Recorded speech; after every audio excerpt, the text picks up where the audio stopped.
Today we're going to talk about what an underwriter does. Yes, an underwriter in the mortgage process. So a lot of times you'll hear, well, the underwriter wants, or the underwriter said, and you're like, oh, who's this underwriter? Who is this person? So the underwriter's job, let me give you a quick overview of the loan process. Are you ready? So I'm a loan originator. My job is to get the client, okay, licensed in 44 states, guys, come on, and then to look at the client's stuff, structure the loan according to investor guidelines. That's my job. So when I say investor, I'm talking about Fannie Mae, Freddie Mac, Ginnie Mae. Google them all, you'll see. This is where I would say 90%, but I don't know if that's the exact statistic, but the bulk of mortgages go to those three entities. If you're VA, you're going to Ginnie Mae. You're not going anywhere else. If you're doing a conforming 30-year fixed, you're going to Fannie or Freddie. A lot of times people go, well, if I use my credit union, won't it stay with them? No, they're not going to keep a VA loan on their books. It goes to Ginnie Mae. They'll send you the bill every month, but Ginnie Mae is going to own your note if you're a VA FHA loan. Fannie Mae and Freddie Mac, will a small credit union do a 30-year fixed on their books? Probably not. The odds are incredibly low. They're going to sell it to Fannie Mae and Freddie Mac, and they're going to send you the bill every month. So here's the deal.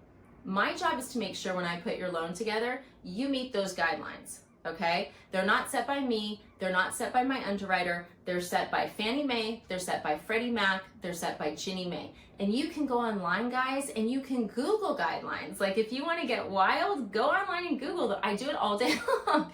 They change constantly. There's stuff to always consider, but they are worth a look at. So my job is to make sure that you meet the investor guidelines, run it through what we call desktop underwriting. So desktop underwriting is an automated version, just kind of scrubbing the file to make sure that it has a chance. And we'll get an approve eligible, that's what we always want. If we get a refer with caution, that's not a file I can do.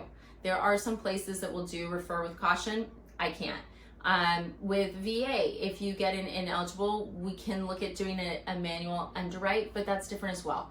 The key is, as an originator, I am praying for that approve eligible, because if I get that approve eligible, you're good.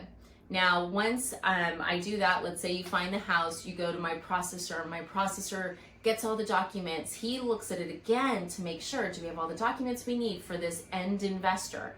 And then it goes to underwriting. The underwriting's job is to make sure that we got everything, we didn't miss the guidelines, right?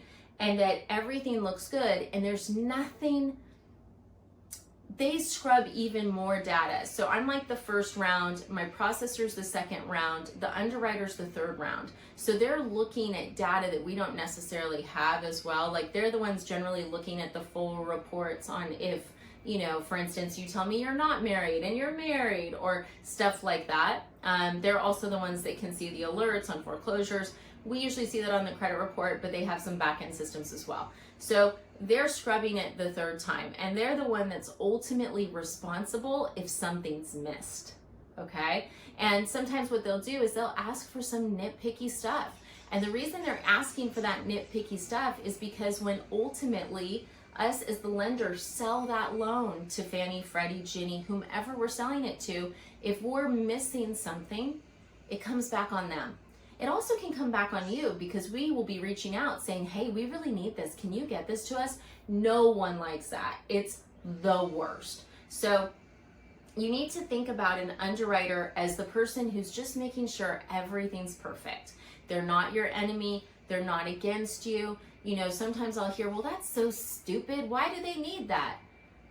And it's like, you know, we'll ask for a letter of explanation. And a lot of times letters of explanation are what I would call a file filler. It's a feel-good condition. It makes the underwriter feel good about the file because they feel like this letter of explanation will have it have a higher success rate down the line. Instead of being irritated by it, guys, just be like, okay, cool. It's 3 minutes of your day and it makes the whole thing so much easier. It makes the end easier. It makes everyone happier. So it's like if you have to write a 3-minute letter of explanation, just go with it. They're trying to put your file together so that ultimately the person who reviews it, who doesn't know you, who's never talked to you, will be able to look at the whole file and say, wow, this is a good file. This is a super good file. So That's what the underwriter does. The underwriter is what I would call the final checker. It's their job to make sure that nothing was missed and that all rocks were overturned, because we don't want to end up in a position where we're declining your loan late because something was missed, or down the line we're asking you for stuff because the end investor won't buy the loan. So whenever people are saying, oh, that underwriter, you know what, a picky underwriter, yes, they can be a pain in the butt, but at the same point, I know that the end result is good, and that's what we all want. We all want happiness at the end, even if it takes a little more work in the middle. So I hope this has been helpful in explaining to you what an underwriter does. If you have any questions, comments, feel free to reach out. And I do just have to throw in, underwriters, at least the ones I've talked with, they're so nice. They always want to try to get people homes. They just have to be able to make it make sense. So don't think of an underwriter as like a bad character. It's just the person whose booty's ultimately on the line if something's missing. So I hope this has been helpful, and I hope you have a great weekend. Thanks.